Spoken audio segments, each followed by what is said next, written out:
Hi, and welcome back to this Free for All Friday edition of Focal Point on AFR Talk. Bryan Fischer is my name.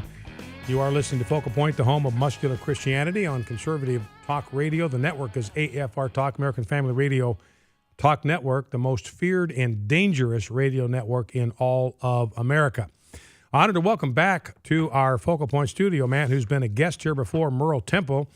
We had Merle on the program before. Merle, welcome back to Focal Point with Bryan Fischer. Oh, thanks, Bryan. Great to be here. Get you right up on that mic. Merle, we had you in the studio the last time to talk about the first book that you wrote, and I want to mention both of these books because they'd be worth people thinking of. Now, thinking about it this time of year, you may be looking for stocking stuffers, last-minute Christmas gifts.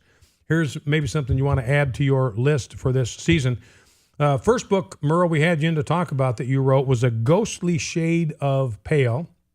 And that book has done quite well. In fact, you were telling me about some of the uses in the college system that book is getting put to. Tell us about that. Yeah, we're excited. Ghostly Shade of Pale has just been selected by Etowah Community College in this area to be their contemporary novels for all English students.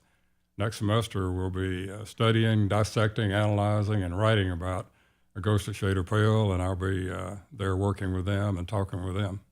Now, I know your background in law enforcement has a lot to do. It kind of feeds in and informs the stories that you write and the plot development. And tell us a little bit about your background in law enforcement and how that's kind of infused your writing and your plot lines in your novels. Well, these books are all part of a trilogy, and I asked the Lord to help me write books that were engaging and intriguing so we could get them into secular markets. We could get the message behind them, the Christian theme, into markets that usually shut their doors to Christian authors. And Ghostly Shade of Pale was received really well. We went to Hollywood, signed for the cast of Criminal Minds, and later had dinner with Morgan Freeman, and a screenplay is being written by folks out in Hollywood now on that book, and able to meet a lot of folks, especially out in Southern California, and witness to them.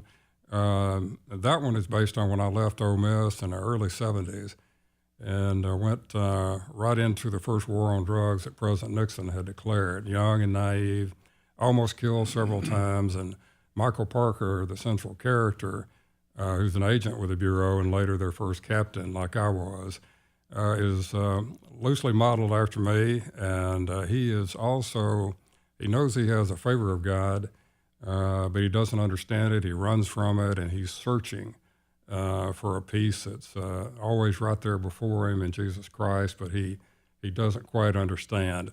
And so the second book, A Rented World, picks up where Ghostly leaves off and follows Michael as he begins to exit the Bureau of Narcotics, recruited by the corporate world as a security director, and then into high-level politics, where he encounters what I call the unholy trinity of crime, politics, and business.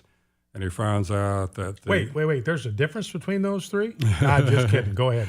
And he finds that the organized crime figures who tried to assassinate him in A Ghostly Shade of Pale truly are amateurs compared to some of the criminal and politics that he encounters. And so it's a warning, a thread that runs throughout these books.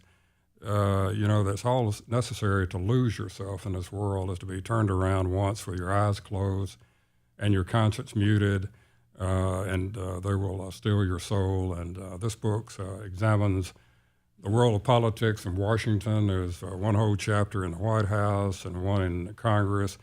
And it shows the reader a behind-the-scenes look from my experience, just as I did in the drug world in book one, how things really are in the world and not how it's portrayed to us. Mm-hmm. Well, it sounds to me, Merle, some of my favorite movies, I've been kind of thinking about the kind of movies I like, and I think my favorite movies, the plot lines are political thrillers, or crime thrillers, or corporate intrigue, that kind of stuff. And it sounds like the plot line for A Rented World, your next book, if somebody likes that kind of a storyline, they're going to like this book. I think so. The reviews are real good. We've been blessed to have a lot of great reviews from newspapers and magazines and Earl Caston in the Northeast Mississippi Daily Journal just gave us a really great review about Michael and how he is conflicted in the world, and he gets into a situation in the second book where he's so deep in the valley and so low down that there's only one direction left to look, and that's up, and he finds that the only way out is the cross. And I was so happy to see him include that in the review, along with some samples of what he called literary gems hidden along the trail of the book. And Southern Writers Magazine out of Memphis called us the next superstar author. And I tell people I don't know about that, but it sure looks good on the book jacket. You don't mind somebody saying it, yeah. And, well, I was just talking in the previous segment, talking here with Merle Temple, author of the new book, A Rented World. You can get it on Amazon, and we'll tell you where else you can get it here in just a second. But Merle, I was talking about this new movie that Angelina Jolie has directed called Unbroken, and it's about Louis Zamperini, World War II hero. But she leaves out the pinnacle of his life, which was his conversion to Christ at a Billy Graham crusade. She does not include that in the movie. There are these vague, generic references to faith, but she kind of left that part out, and that's a part of the book that you didn't omit. Well, you're right, and I just spoke to somebody about that today because I read that book, and I love that book. And I was afraid that they would do that, and to leave that, that's the central point in Louis' life, when he is transformed and saved, and therefore, because of that moment, able to love and forgive his enemies who did unspeakable things to him when he was a prisoner of war. And to leave that out, Hollywood is terrified of the cross and the word Jesus. And I don't know when they're going to learn, if they'll learn, that there is a huge audience out there, as my books have demonstrated. People are hungry for books that don't assault you, with profanity and all these things that people feel compelled to write and display today, but just tell good stories, real life stories, and practice what some people say they want is tolerance, but it's often disguised as intolerance.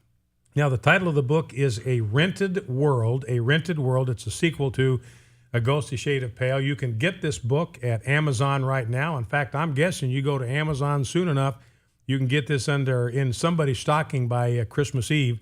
So it's A Rented World by Merle Temple. And Merle, people in short order are not only going to be able to get this through Amazon, but they might be able to get it at their local grocer. Tell us about that. Yeah, we are truly blessed. The Lord keeps opening doors for us. Kroger have been watching me for a year on social media and sent out emails saying this guy is relentless. I hope that was a compliment. And they picked it up. They reject 99% of the books submitted to them. They picked up both books, the first two books in the trilogy. So this Thursday, we will launch with Kroger's at the Kroger stores here in Tupelo, then all over the state. And in the new year, we'll be traveling all over the South and other places, signing in grocery stores. And we have signed everywhere, bookstores. I was in a jewelry store over in Oxford the other day. We go wherever people love good books, and we love to meet people. And Bryan, I'm telling you, on our book tours, we are seeing miracles everywhere we go. People come in to meet us, to pray with us, pray over us, to cry with us. And, there's just so much that God has for us out on the road along this journey. Well, I appreciate you dropping by, Merle, to visit with us. Again, the name of that book, new book by Merle Temple, is A Rented World. You can get it at Amazon.com. Also, in short order, you'll be able to pick it up at your local Kroger's. Well, Merle, thanks for dropping by, and God bless you in this new venture, and I appreciate the copy you left for me, autographed and everything, and I'll read it with great interest. Thank you, Bryan. Merry Christmas. Thank you, Merle. Merry Christmas to you, too. All right, Merle Temple. So don't forget, you can pick up that book through Amazon, and you go to Amazon soon enough, you can probably get that under somebody's Christmas tree by Christmas Eve. Again, A Rented World by Merle Temple. Now, the number to call if you want to join our program, join the conversation, 888-589-8840. Now, we've talked a little bit about faith over the course of this first two segments, how Angelina Jolie, leaving the story of Louis Zamperini's conversion out of her book, Chaplain being harassed for simply sharing how Christ helped him deal with the issue of suicide. the importance of including elements of Christian faith in teaching the history of the United States because it was so formative, had such a primary role in shaping the history, and how that's being left out of most of our textbooks. You want to talk about any of that, we'd be glad to have you call 888-589-8840. Now, I just want to start into a little bit on this omnibus and kind of what happened. And the main thing, if I can find my my omnibus stack, where is that? Why do I always do this to myself? I've got my omnibus stack, and then all of a sudden I need it and I can't find it. Here it is, right where I left it. Now, again, what I want to emphasize, this omnibus bill, I call it the omnibus, just a bad bill. It's just a bad bill. It's a horrible, no good, very bad bill. So how did this bill get through the House of Representatives? Well, because John Boehner lied to Marlin Stutzman, or had one of his emissaries lie to Marlin Stutzman. Now, Boehner's office is denying that they did this, but Stutzman has no motivation to lie about this. This is a piece on thehill.com. Now, The Hill leans to the left in their own political persuasion. They've got a story about what happened with Marlin Stutzman. Here's how it begins. Representative Marlin Stutzman is claiming he was duped by his own GOP leaders.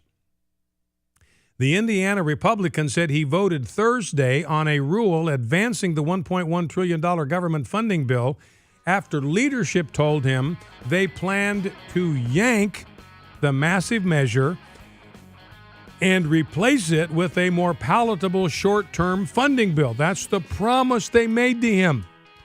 Go ahead and vote for this thing because we're going to yank the omnibus and we're going to replace it with a short-term funding bill.